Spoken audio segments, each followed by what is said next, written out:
He burned me once 3 years ago. To say I was surprised, I was, but then I wasn't. This is exactly how Nick operates, and that's what burned me the most. It's bullshit. Talk to me about it, right? Man to man, communicate. It's just, it's been an emotional week when all that happened for me.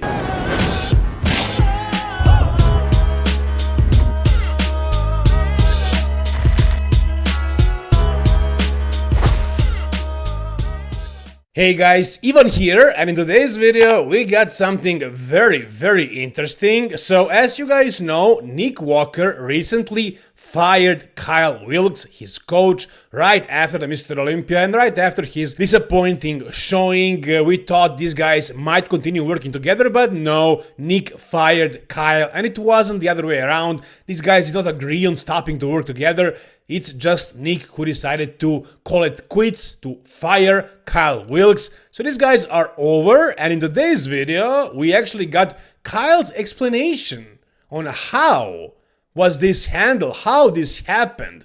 And you're gonna hear a couple of very interesting things. So, Kyle Wilks is a co-host on the Unwrapped podcast with Andrew Barry as well. And this time around, I actually had Chris Tuttle as a guest as well. So these guys are basically talking about how it feels to get dumped by a client in bodybuilding. And I also like the way they titled the link of this video on Instagram. So they say, "We got fired." So I'm gonna give you guys my reaction to what Kyle Wilks says about Nick Walker, and it's interesting that these guys actually have some history. They were together before, way before, like 5 years ago or even longer than that. So we're gonna kind of learn a little bit more about Nick Walker in this video. Let's start with this first part where Kyle talks about Nick Walker. Nick does what Nick does, right? I don't control his decisions. Yes, I think some of them are clearly sometimes a little bit irrational, emotional. The reality is when I was taking him on, I naively in one hand thought,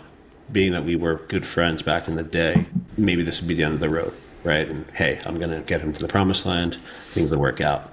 But the reality is he burned me once 3 years ago and kind of overlooked it. And this time around, I thought otherwise, and that's what, it sucked. All right, you guys are gonna hear that Kyle sounds pretty emotional. He doesn't seem flatline to all this, not even close. And by the way, guys, if you want to watch the whole podcast, go to the Unwrapped podcast. It's a lengthy podcast, but it's a good podcast. I enjoyed it. So if you guys want to watch the full thing, go over there. But in this video, you're going to hear a shorter version, plus my reaction, of course. So the first thing that Kyle says is that these guys already had some sort of a past. I don't know if they worked together, but basically, Nick already burned Kyle before. So Kyle kind of expected that something like that could happen again, but he was, as he says, naive, and he thought it might work out this time around.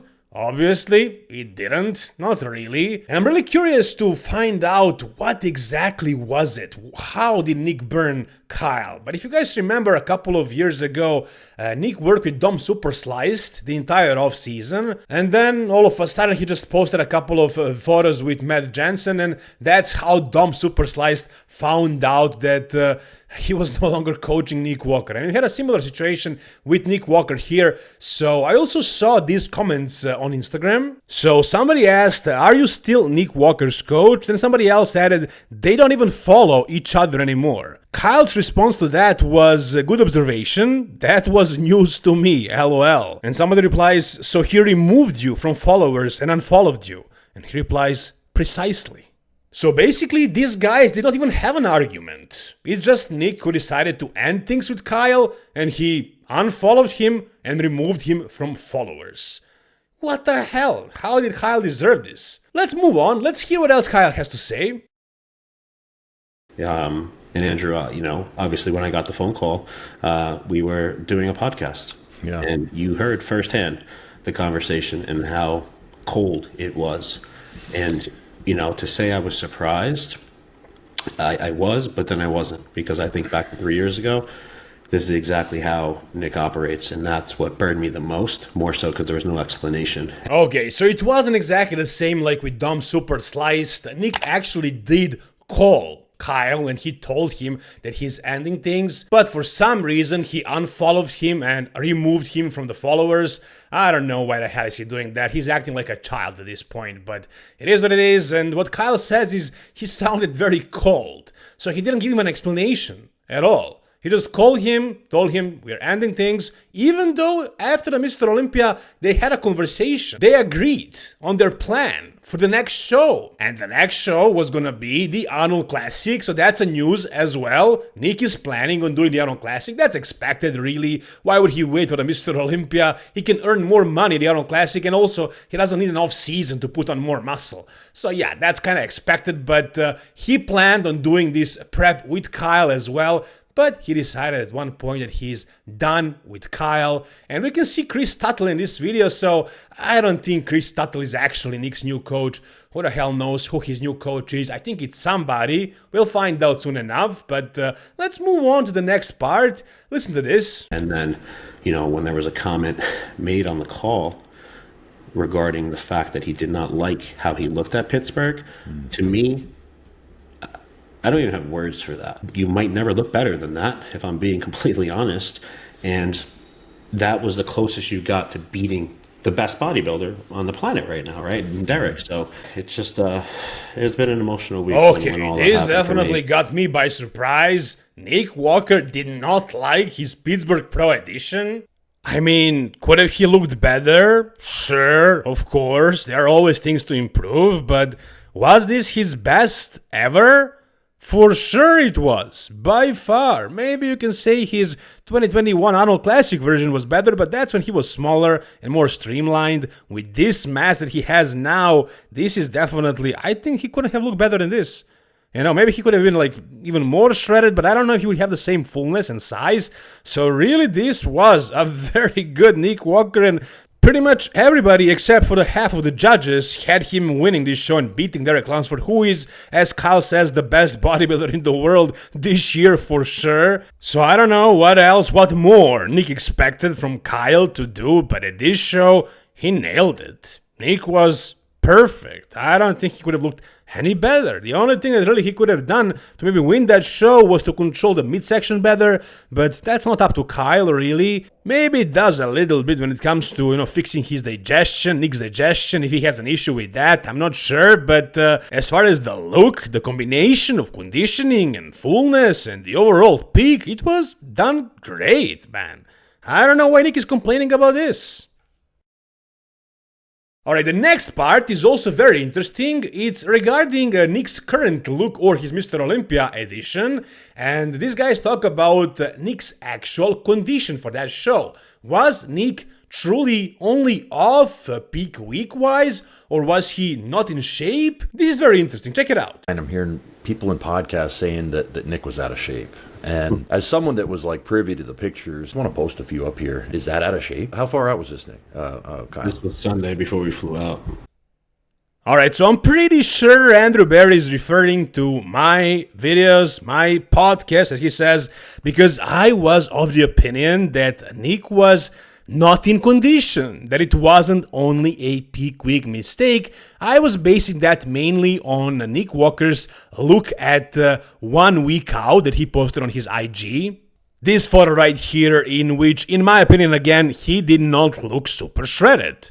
He looked watery, he looked like he still needed to cut down to lose more fat, because at 1 week out, I would prefer to see him drier.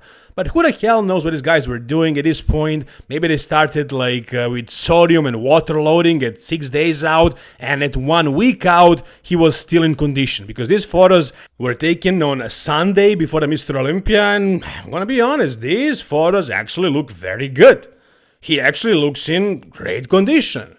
Could he still be a little bit leaner? I mean, maybe his hamstrings, especially from behind, could be maybe a little bit more separated, his lower glutes as well, but no, really, this is great condition. If this is what he looked like at 1 week out, actually 6 days out, I take it back. I take back all I said, because I haven't seen any of these photos. I only saw him on stage and in that one photo at 1 week out, but if this is actually him at 6 days out, he was in condition. It actually was just a peak week mistake. Here's another photo that they posted. I mean, better for sure compared to his stage look. So yeah, somewhere along the way, something went wrong. Kyle also talks about that in depth as well. You guys go and watch the full video if you want to hear the explanation for the peak week, what mistake Kyle made. But yeah, I mean, it's not only him to be blamed. He kind of did take a bullet for Nick by taking all the responsibility. But yeah, I mean, it was apparently a peak week mistake. But it's not that it's easy to pick Nick Walker. I'm sure it's a challenge. Kyle made a mistake and he would fix it for the Arnold Classic, but he didn't really get a chance. Nick fired him. You know, you had a conversation about the game plan afterwards. You made your video. You know, I know what you were doing. You were trying to take the heat off your athlete. And then Nick writes "not done" in capitals, which you're going to take as like, okay, we're on the same page. We're a team. We're doing this together. We met on the Tuesday. We spoke. We had a game plan. We were totally cool with one another. There was no problems at all. So that's not on his part where he wrote "not done." There was nothing. Something changed from Tuesday into Wednesday. I don't know if there was an individual that got in his ear, suggested to do otherwise. If there was something they said that, hey, maybe Kyle said this. The reality is it's bullshit. Talk to me about it, right? Man to man, communicate. All right. So basically the whole point of this video is that Nick Walker doesn't know how to communicate like a grown man. He does these things when he just ghosts people. He just disappears. He ends things abruptly like that. I mean, these guys actually had an agreement to continue working together, to do the Arnold Classic together, to fix the mistakes, and like the next day, Nick Walker just called him, told him he didn't like the Pittsburgh look either. So without much of an explanation, things ended just like that. And I kind of get Nick, you know, on one hand, you know, working for a full year and then not delivering the condition on the stage because your coach makes a mistake during the peak week, you know, it's gonna get you pissed off, for sure. But, you know, if you already made a plan to continue working and then you just change your mind like that, that's also not cool. And also something else happened between these two guys 3 years ago or however long it was. But yeah, this is not the first time that this is happening with Nick and Kyle. So you guys tell me down below in the comment section whatever you think. As you know now, Nick Walker is actually doing the Arnold Classic, so you got that as well. But as far as the way Nick treated this whole situation, I want to hear your thoughts, guys, down below in the comment section. If you guys enjoyed this video, give it a thumbs up. If you need a coach who is not gonna mess up your peak week, you can hire me. Just DM me on Instagram at Even Bodybuilding Coaching. I never made a mistake like this one, but I never trained a client like Nick Walker. But who knows, at some point I might get to work with somebody like that. I hope so, but we'll see. Anyways, guys, once again, like the video if you enjoyed it, subscribe to the channel for more content like this. See you soon, guys. All the best and bye bye.